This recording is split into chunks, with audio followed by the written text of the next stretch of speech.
So you can use this approach if you're looking to really, like I said, get that directional light in the HDRI. Another option is to get something a little more ambient. And what you can do is create some washed out whites with the HDRI and combine that with Octane lights. So we give that a shot. What I mean really is heading to, again, this has thumbnail, so it's really easy to show you.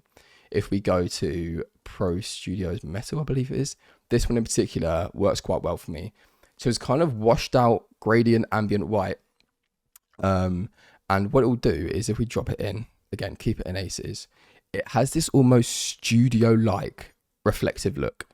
And so we won't use this as our main light, but we'll just use it as a light that's in the background, because what you can do is create cool looking shadows like what you kind of see now with this.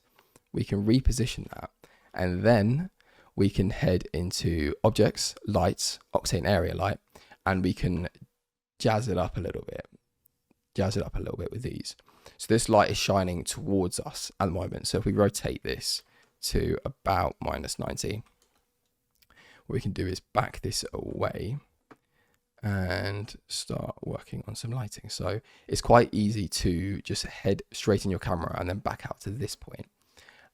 So you can see the camera we're sitting in at the moment is facing here. So another tip here, I'm not sure if this is by default or my workspace, but if you click this null button, it's going to create a null, which is essentially nothing, right? But it's sitting right in the center of your scene.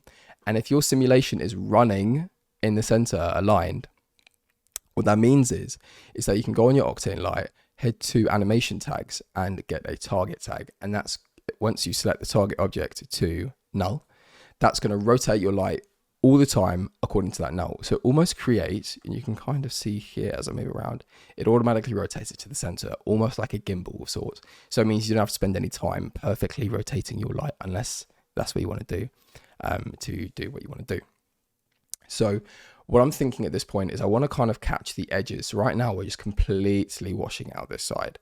So if we take a look at maybe over here, we can even set the power to 0 of the HDRI at this point, so you can isolate what you're doing.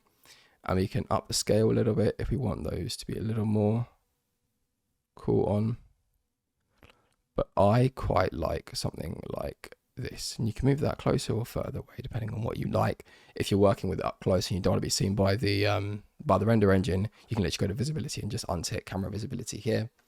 And what we're going to do real quick is make this quick and just duplicate this. And as you can see, as I pass over, straight away, already flips it around. So we're creating another little light there. And maybe we want this one to be a little higher.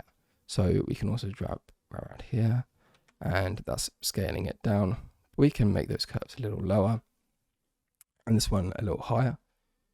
Maybe we can move this around to somewhere that kind of fits our needs a little better. This is quite cool. I like the way the light is shining through that bit there. I think that looks quite cool. And maybe we can dial down the power a little bit.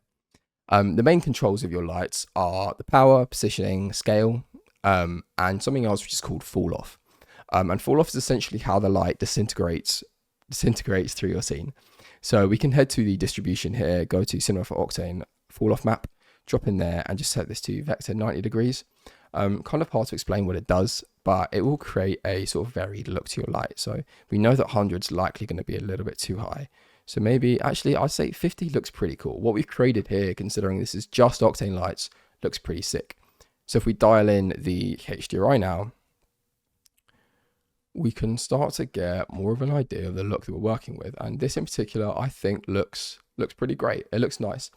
These washed out white renders are something I'm really gravitating to at the moment because I think it looks clean and it also allows you to play with color a lot more.